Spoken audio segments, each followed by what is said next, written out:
ಭಾರತೀಯ ತಂಡ Asia cup ಅನ್ನ ಗೆಲ್ತು, ಆದ್ರೆ ಟ್ರೋಫಿಯನ್ನ ಕೈಗೆ ಈಸ್ಕೊಂಡೇ ಇಲ್ಲ. ಆದ್ರೂ ಕೂಡ ಸಂಭ್ರಮಿಸಿದ್ರು. ಟ್ರೋಫಿ ಯಾಕೆ ಭಾರತೀಯ ತಂಡಕ್ಕೆ ಸಿಗ್ಲಿಲ್ಲ ಅಂತ ಗೊತ್ತಾ? ನೋಡಿ, ಪಾಕಿಸ್ತಾನದ ಸಚಿವ ಜೊತೆಗೆ ಏಷ್ಯಾ ಕಪ್ನ ಏಷ್ಯಾ ಕ್ರಿಕೆಟ್ ಲೀಗ್ ನ ಅಧ್ಯಕ್ಷನೂ ಆಗಿದಂತಹ ಪಾಕಿಸ್ತಾನದ ನಖ್ವಿ ಅನ್ನುವಂತಹ ಆ ವ್ಯಕ್ತಿ ಕೈಯಿಂದ ನಾವು ಈ ಒಂದು ಕಪ್ನ ಈಸ್ಕೊಳ್ಳೋದಿಲ್ಲ ಅಂತ ಪ್ರತಿಭಟನೆ ಮಾಡಿತು. ಜೊತೆಗೆ ಕೈ ಕುಲ್ಕಲ್ಲ ಅಂತ ಮೊದಲೇ ನಿಶ್ಚಯ ಮಾಡಿತ್ತು. ಮತ್ತೆ ಇಡೀ ಭಾರತದ ಇಡೀ ಏಷ್ಯಾ ಕಪ್ನ ಇತಿಹಾಸದಲ್ಲಿ, ಟೂರ್ನಮೆಂಟ್ ನ ಇತಿಹಾಸದಲ್ಲಿ ಗೆದ್ದಂತಹ ತಂಡ ನಾವು ಏಷ್ಯಾ ಕಪ್ನ ಇವ್ರ ಕೈಯಿಂದ ತಗೊಳ್ಳಲ್ಲ ಅಂತ ನಿರಾಕರಿಸಿದ್ದು ಇದೇ ಮೊದಲನೇ ಬಾರಿ.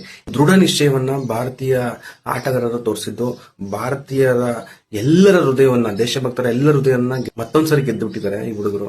ನಿಜಕ್ಕೂ ಈ ಒಂದು ಸೆಲೆಬ್ರೇಷನ್ ಕಪ್ ಇಲ್ದೇನೂ ಕೂಡ ನಾವು ಸೆಲೆಬ್ರೇಟ್ ಮಾಡಬಹುದು.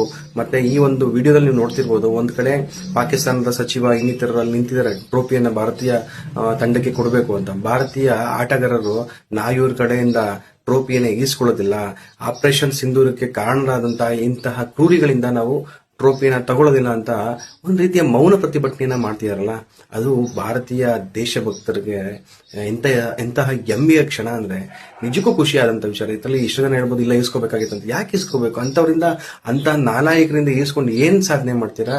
ಮೊದಲೇ ಭಾರತೀಯ ತಂಡ ನಿಶ್ಚಯ ಮಾಡಿತ್ತು, ಇಂತಹ ವ್ಯಕ್ತಿ ಬಂದು ಟ್ರೋಫಿ ಕೊಡುವಂತಹ ಸನ್ನಿವೇಶ ನಿರ್ಮಾಣ ಆದ್ರೆ ನಾವು ಹೋಗೋದ್ ಬೇಡ ಅಂತ. ಅದೇ ರೀತಿ ಮಾಡಿದರೆ ನಾವು ಯಾವತ್ತೂ ಕೂಡ ಭಾರತೀಯ ಆಟಗಾರರ ಪರವಾಗಿ ಇಂಥ ವಿಚಾರವನ್ನು ಕೂಡ ವಿರೋಧಿಸುವಂತಹ ನಾಲಾಯಕ ಹೃದಯಗಳಿಗೆ ನಾವು ಸದಾಕಾಲ ಎಚ್ಚರಿಕೆಯ ಕರೆಗಂಟೆಯನ್ನ ಕೊಡಬೇಕು. ಯಾಕೆಂದ್ರೆ ದೇಶ ಉಳ್ಕೊಂಡ್ರೆ ನಾವುಗಳು ಉಳ್ಕೊಳ್ತೀವಿ. ದೇಶದಲ್ಲಿ ನಾವೇ ಇಲ್ಲ ಅಂದ್ರೆ ಇನ್ಯಾರ ಹತ್ರ ಹೋಗಿ ನಾವು ಟ್ರೋಫಿ ಇಸ್ಕೋಬೇಕು, ಆಟ ಆಡಬೇಕು? ಯೋಚನೆ ಮಾಡಿ. ದೇಶ ಮೊದಲು, ನಂತರ ಬೇರೆ ಎಲ್ಲ ಅನ್ನೋದನ್ನ ಈ ಭಾರತೀಯ ಬ್ಲೂ ಬಾಯ್ಸ್ ತೋರಿಸ್ಕೊಟ್ಟಿದ್ದಾರೆ. ಎಲ್ಲ ಏಷ್ಯಾ ಕಪ್ನ ಗೆದ್ದಿದ್ದೀವಿ, ಕೈಗೆ ತಗೊಳ್ಳಿಲ್ಲ ಅಂತ ಖುಷಿನೂ ಕೂಡ ಇದೆ. ಅದಕ್ಕೆ ಕಾರಣ ಇಷ್ಟೇನೆ. ಆಪರೇಷನ್ ಸಿಂಧೂರಕ್ಕೆ ಸದಾ ಜಯವಾಗಲಿ. ಆಪರೇಷನ್ ಸಿಂಧೂರ ಭಾರತೀಯರ ಹೆಣ್ಣು ಮಕ್ಕಳ ಆ ಒಂದು ಅಸ್ಮಿತೆಯನ್ನ ತೋರಿಸಿದೆ. ಯಾರ್ಯಾರು ಪಹಲ್ಗಾಮ್ನಲ್ಲಿ ಮೃತರಾದ್ರು ಅವರೆಲ್ಲರಿಗೂ ಕೂಡ ಈ ಒಂದು ಗೆಲುವನ್ನ ಅರ್ಪಿಸೋಣ.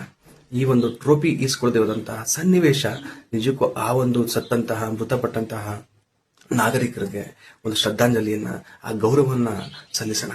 ಎಲ್ಲರಿಗೂ ಒಳ್ಳೆಯದಾಗಲಿ. ಧನ್ಯವಾದ ಸ್ನೇಹಿತರೆ.